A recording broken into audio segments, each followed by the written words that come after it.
Hi, Rare Beauties! So I have very exciting news. I have my very first guest today sharing her story and on a very important subject, mental health. So please stick around to see more. I'm Yadine Jordan and welcome back to RaritybyU, born to tell my story, a platform where we speak it, wear it and own it, our truths. So stay tuned and don't forget to like and subscribe and turn on notifications if you don't want to miss out on any of the storytelling. I'm joined by a very beautiful, brave and bold young lady, Ms Chloe Peterson. So check out the next video, her sharing her own story on mental health, her journey with mental health. Yes, let's do it. Let's speak it.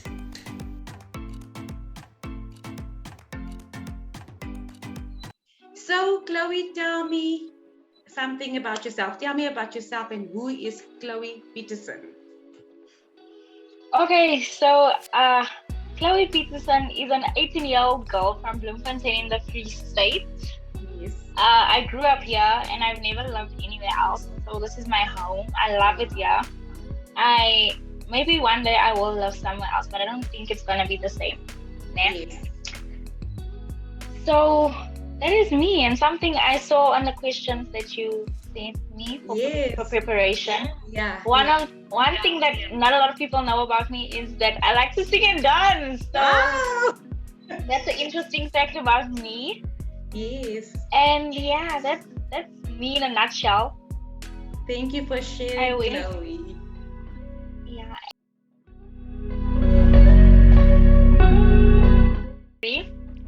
I told you most of the basic outline of who I am. But then I have 3 siblings. I have an older brother. His name is Destin. And then I have a late sister, Kayleen. She's 11 years older than me. And then I have a younger brother, CJ. He is 3 years older than me. Younger than me. Yo, he's not gonna like it. He's 3 years younger. 3 years younger. Yes. Okay. So my older sister, when I was in 2017, my older sister passed away. Yeah. It wasn't in a nice way. It was very unexpected. And also like a couple of months later, I think about 2 months later, my older granny also passed away. And those are 2 events that play a big role in my story, because if those things didn't happen, I wouldn't have the story that I have. Those events form part of my testimony. Yeah. Yes. So basically, when they passed away, I was quite young. I think I was in grade 9. Yeah. No, I was in grade 9. So I took them out now. Okay, perfect. We'll try again. So what I said is it changed my life completely. It changed all of our lives completely. And at the time, I dealt with it very poorly. I can remember, because I didn't know how. I felt like asking for help from other people made me weak, because I didn't see my brothers asking for help. My parents, and they continued, they didn't ask for help. So I thought, why would I want to ask for help if all these other people are dealing with it alone? You understand? Yes, totally. So I went into a depression spiral. Yeah. I was dealing with it very poorly. I can remember a couple of times when I would have like little emotional breakdowns at school. That's why when I say I know girls, I know them a lot, because if it wasn't for my friends that I had at the time and some of my educators, I don't know if I would have been able to take myself out of that hole, because I had a lot of support from them. Yes. So basically, coming out of that, I learned a lot of lessons. I learned that time with our loved ones isn't guaranteed. And sometimes there are no goodbyes. So if you love someone, you need to tell them that you love them, and you need to show them that you love them. Yes. And I also learned that I'm resilient, and I learned that I'm stronger than what I give myself credit for. Yeah. And I learned to live life to the fullest, man. Like, anyone who knows me really well knows that I have no fear. Yes. I go get what I want. I don't care who you are. I'll approach you. I'm like, excuse me, sir, ma'am. I am this and this, and I would like this and this. So I Wow. think, yeah, that's basically my story. That is Yes, my yes. story. I had to take myself out of depression, but I can't just give all the credit to myself. I had help Yeah, from people, and it's important to ask for help if you need it. That doesn't make you weak. definitely. I totally agree with that one. And true, your story is so touching, it's powerful. And I just want to know, how do you feel at this point? How, hearing your story, hearing you speaking about it, how does it make you feel? Honestly, it makes me feel like a strong person. Like, it makes me feel like a bad bee because Yay!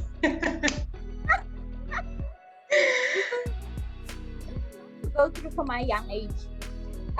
Had my sister still been alive, I like to joke and say I feel like she would have been my best friend. Nah. Yeah.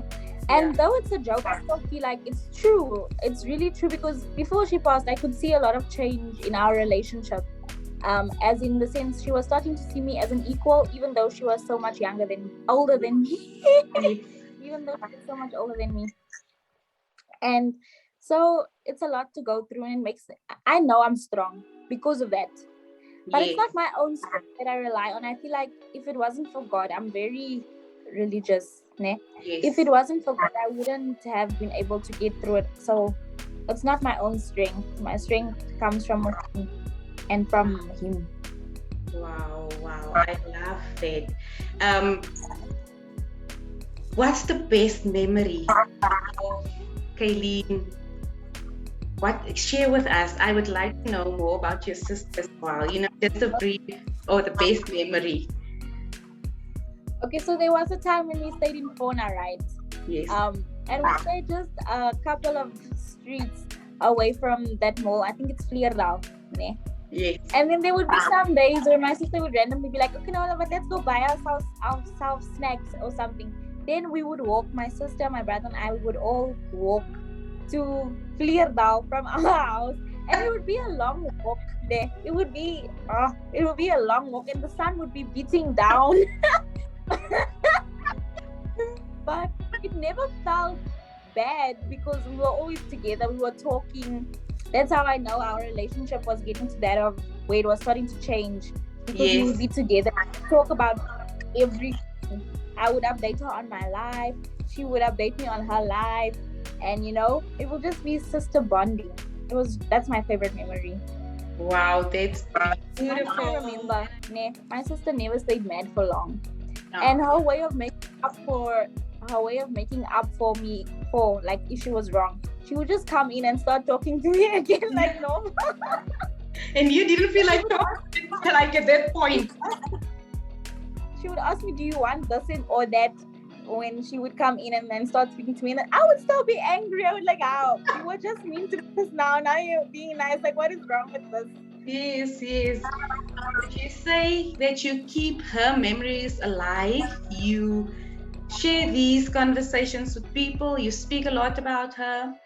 And that, do you find it easy to share her memories now? Now it's easier. Back then, the smallest memory of her would like make me so depressed, and it would make me go into a downward spiral emotionally. But now I speak about her because I feel like that's a way of keeping her memory alive, especially since she has a daughter, Hailey, my sister's daughter. The other day I was repacking my cupboard, and I found so many of my sister's dresses that belonged to her, and I was like, I'm keeping all of these things for Hailey. She's gonna wear her dresses because she's gonna, at the end of the day, she's gonna be the only one with those dresses, because it's like from 2000 and come up. She's looks so pretty in it, so I'm never giving it away.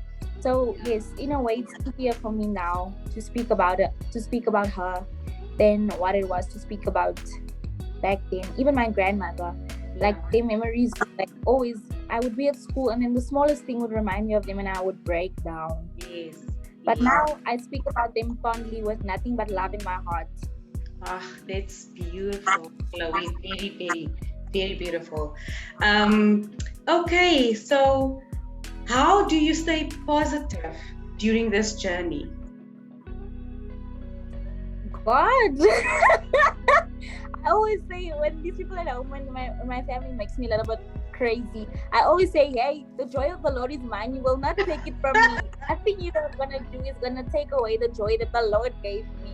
Yes, That's yes. I use God as a crutch sometimes because that's the only thing I have to lean on. Because there are some things that are your own battles to fight. Né? It's not anyone else's battle. You just have to fight it on your own and get through it. Then I lean on the Lord because strength is what is needed sometimes. Yes, definitely. Definitely. We are faced with so many challenges and thinking that we're supposed to deal with it, by ourselves and, suffer on our own when really your strength comes from above. Like for me as well, even for my platform, I can't do it on my own. We don't have to rely on our own strength. We can really, it comes from straight from above. Okay, so the next question, was there anything specific you would like to share that contributed to your mental health? Obviously, you already mentioned it previously. It was, because of your late sister, Kayleen, and then your grandmom. Was there any other contributing factors, or would you like to just give me more details on that one? Okay, so another contributing factor was being in an all-girls school. Né? So I told you I was in Orania in primary school, so I had my group of friends in Orania. And now in grade 8, I went to Unisi with the new girls. But it was that of the squads were already formed, right? Yeah. So I always struggled in regard to making friends. It was something that I found really difficult because it was that of people that already bonded for 7 years in primary school. Now here you come, where do you fit in, right? Exactly. So I felt like I never really fit in friendship groups. I always felt like the odd one out, or the last to be considered, and it really put a strain on my mental health. I think that's part of the reason why I was so depressed because I had friends, but I didn't really have anyone who I would consider close friends. Up until now, last year when I was in my matric year, then I really saw, okay, these people are people who I could consider close friends. Those are the friends that in an emergency I would be able to count on. Yes. So that was really tough. It was really tough. Okay, one question that I didn't put in was, I'm just now thinking about it, is like, how did you recognize that you're battling with a mental health? How did you came to that? I'm sure people would like to know how to spot, those. For me, if I can share for me, I didn't want to go anywhere. I didn't want to socialize. I just wanted, when something good happened to me, I didn't think I was worthy of it, and I just had a breakdown. And for me, that was an eye opener. So, what was it for you? Honestly, I didn't realize that I was that depressed until 2 weeks ago. I didn't realize really. But something to look out for is, like you said, antisocial behavior. And then with me, I was always moody, angry, and never in a good mood. What else did I have?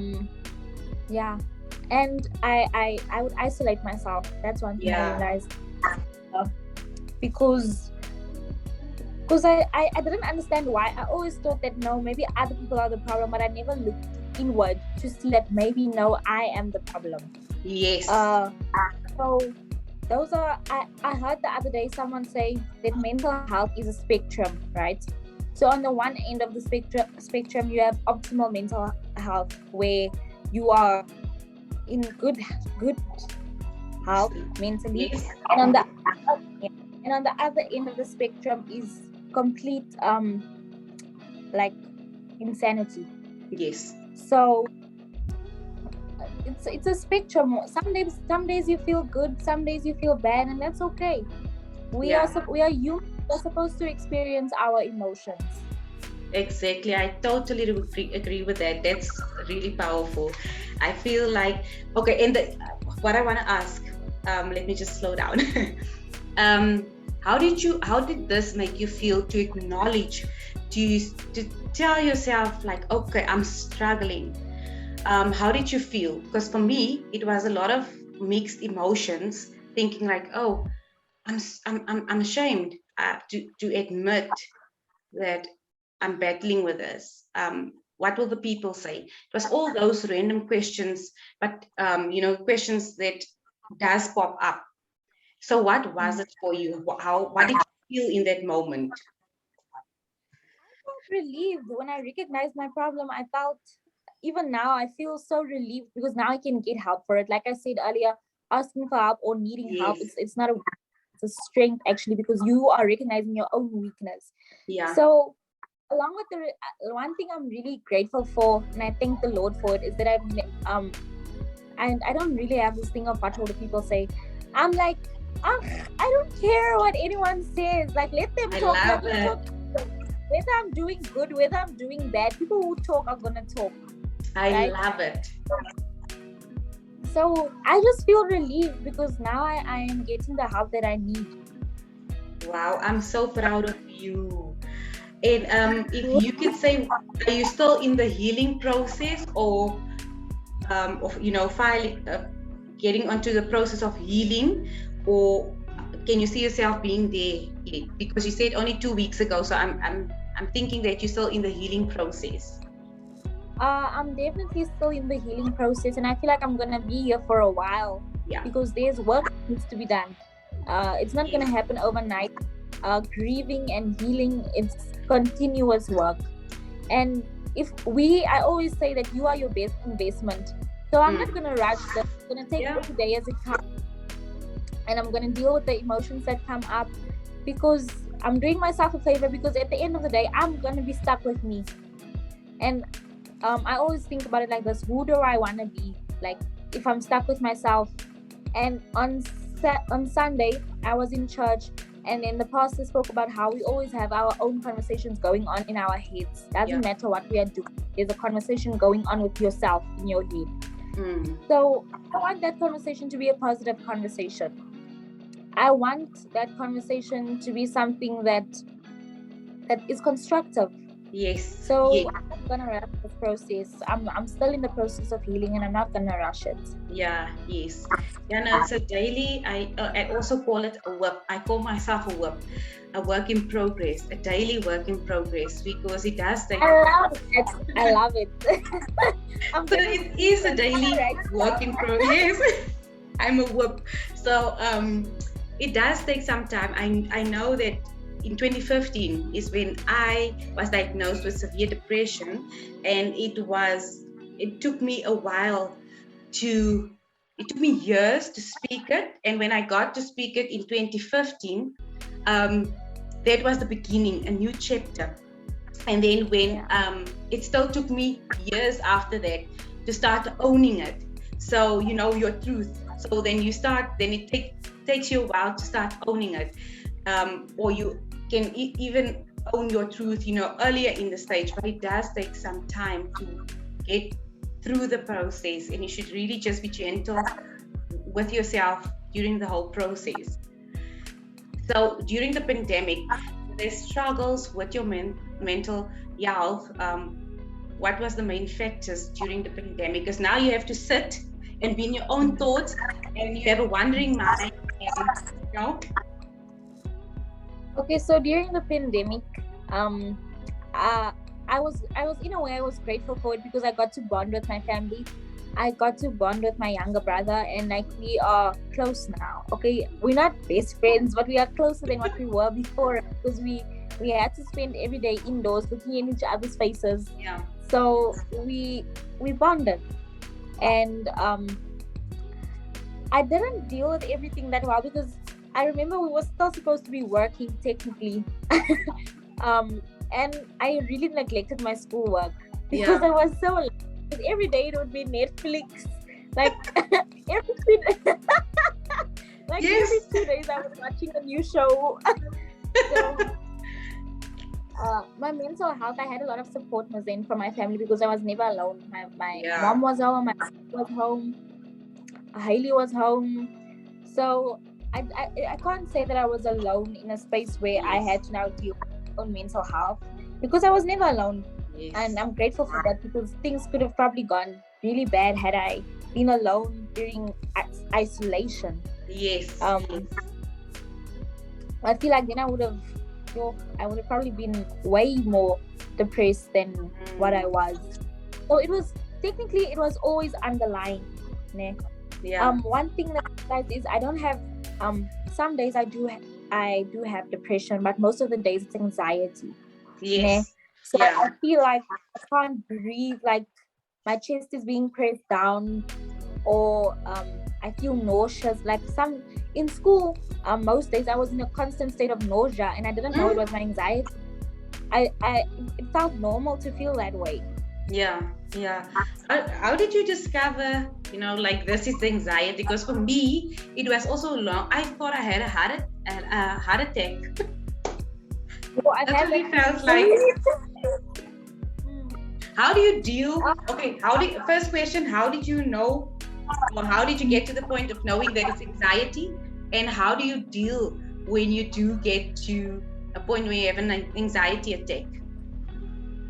Okay, so I found out about 2 weeks ago that I do have anxiety, because that's when I started taking the tablets to calm down. Yeah. And that's when I realized the difference between depression and anxiety. So that's how I know that I have anxiety. And like I said, I take tablets to deal with it. It helps a lot.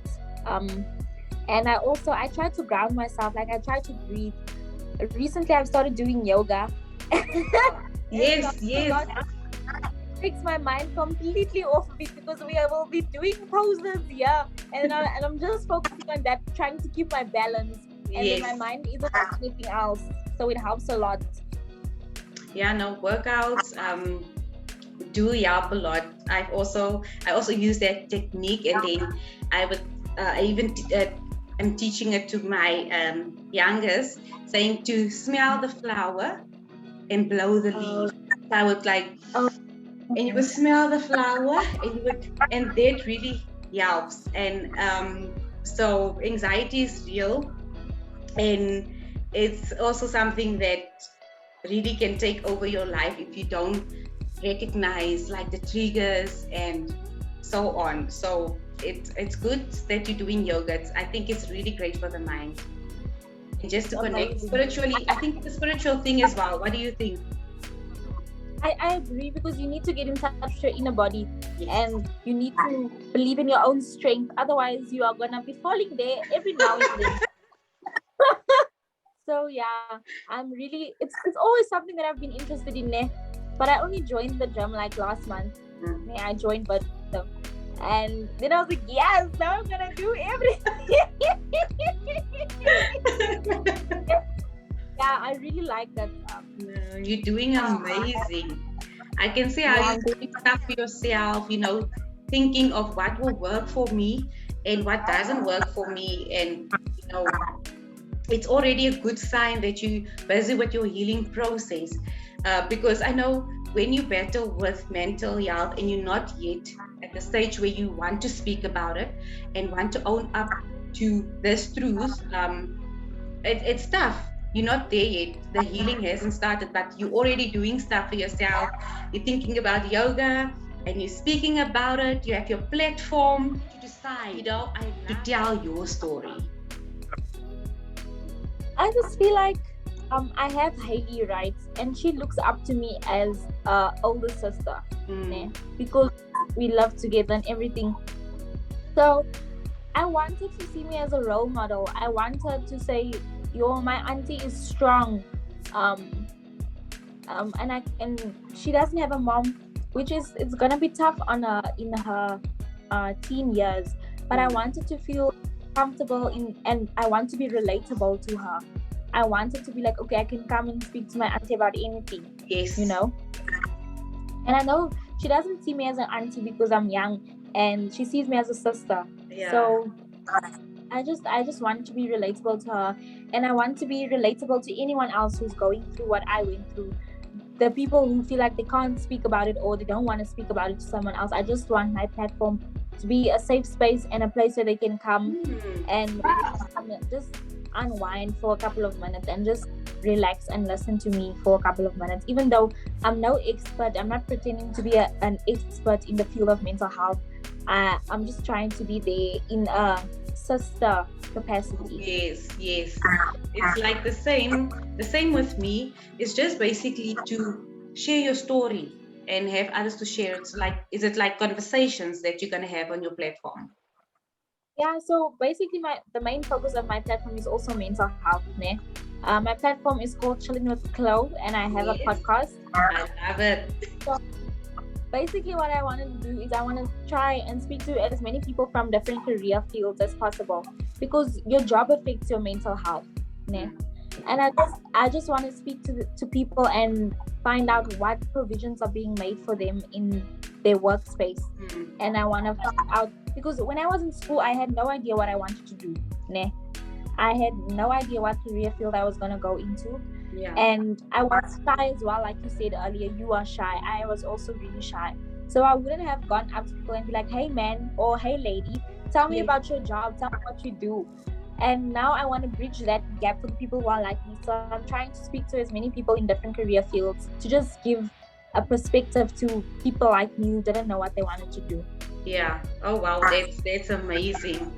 That's amazing, and it will be a huge success because it comes from a place where it's your own life story, and you're using it to reach out to people who can be in the same shoes, and not knowing what to do next. And I think it's gonna be amazing. I'm already on your platform. I'm following. Thank you. I'm also following yours. Yes, no, thank you very much. Okay, so what keeps you going on difficult days? Basically what keeps me going is that, like I said, I know Haley looks at me, I have a younger brother, so some days when I don't feel like that, they were, and come on, just say in high school, on a Thursday and a Friday, I wouldn't go to school because I didn't have that urge to keep going. I would be like, yo, I'm tired, I'm just gonna lay here in my bed. And I think that was my depression. 3 days out of the week was enough for me.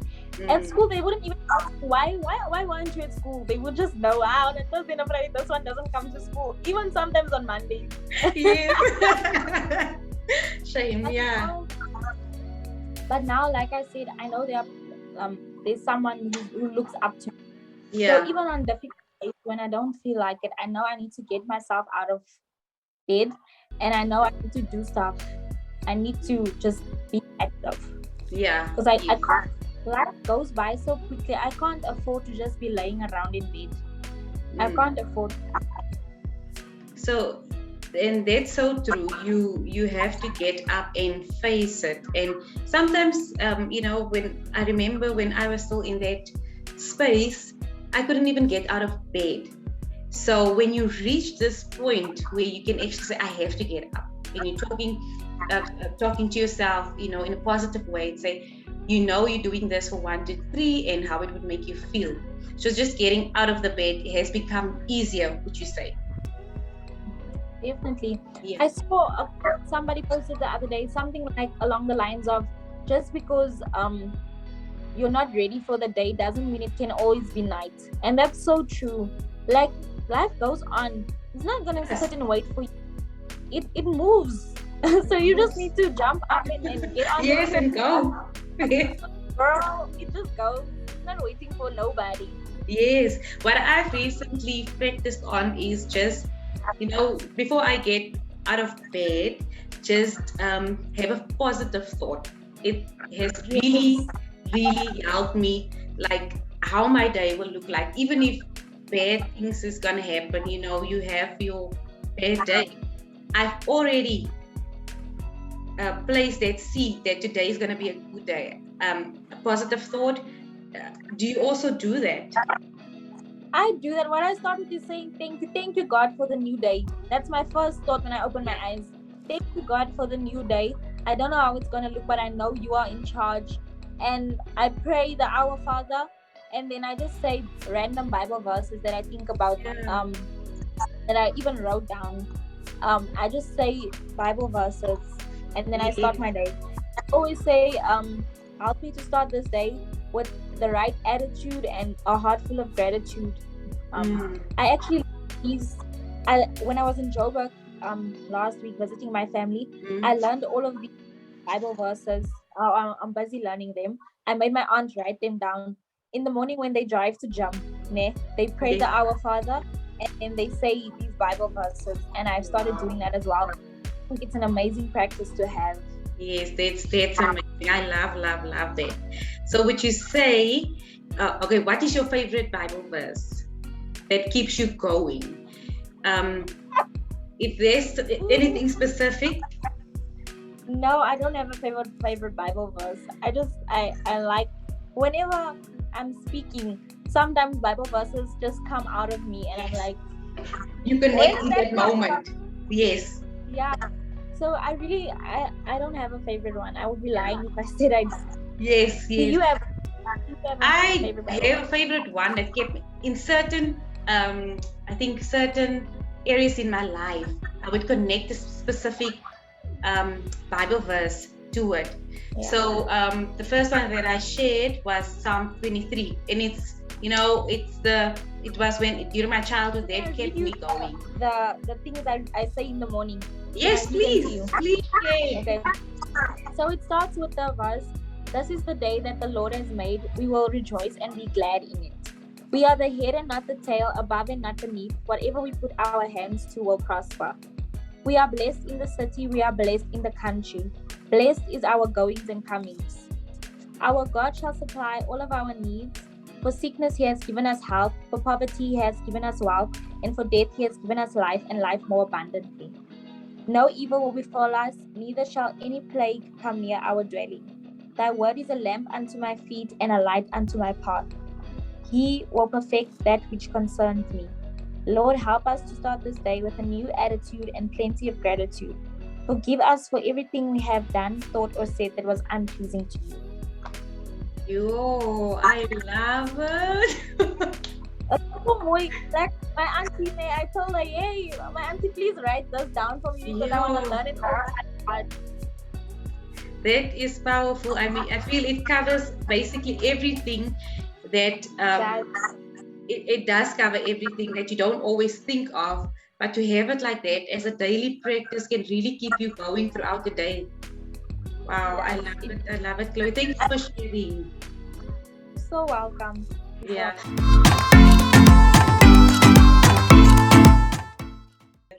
So the best life lesson during your journey, what is the best life lesson that you can share with someone out there going through the same situation, not exactly the same, but battling with mental health, having to lose a family member as well? What was the life lesson during your journey, and what advice can you share with someone? All I can say is be grateful for your loved ones and tell them that you love them, because like I said earlier, sometimes there are no goodbyes. But the biggest lesson that I've learned through all of this is to love every day to the fullest, because the curtain of the story that is our lives can close at any time, and we won't know. It happens when it happens. Yeah. So just live your life to the full. There's no reason for you to not live your best life. Yes. I feel like it's accessible to all of us. If you can think it, you can create it. So why not do it? Not what's stopping you, really? Because I feel like we it's easy for us to find excuses to not do stuff. Like even with our platforms, we could have easily said no. Like who am I now to create a social media platform? Like what do I have to offer? We could have easily said that, but we just did it. Just Nike, just do it. Yeah, just do it. I love it. I'm definitely taking the part where you said if you can think it, you can be it. You can create it. I'm taking that. So I've definitely learned from you today as well. Would you say that speaking your truth helps with the healing process, and why? This is the last question. I would definitely say that speaking helps with the healing process, because we are not supposed to keep everything inside. Human beings, we are social creatures, right? So sharing, if you just letting it out, it's a way, speaking is a way of just letting what's on the inside out. Yeah. And that's necessary. Otherwise we build up, and eventually all that pressure is going to explode. Then what are you gonna do? Yeah. So speak definitely helps. Ja, soos die And I groot would mense. everyone. Soos die groot mense I would sê, moenie van jou hart 'n moordkuil maak nie. Because it definitely, when it piles up, it will surface one day and it will be total disaster. So speaking your truth really, really helps. I love that. And it's your truth, man. Like, nobody has to agree with you. Nobody has to. Nobody can support share your you. story. Yeah, It's yours. only you can. It's You your can truth. share your own. You are the author of your life, and actually it's God, but He's working through you. And I think speaking it is amazing. It's some kind. It's like you on a whole nother level of being brave and owning. Wow. So it's amazing. Is there anything else you would like to share? No, girl. I am just so thankful that you chose me to be the first. You are also gonna be. You aren't really my first guest, but because technically there was someone else before you.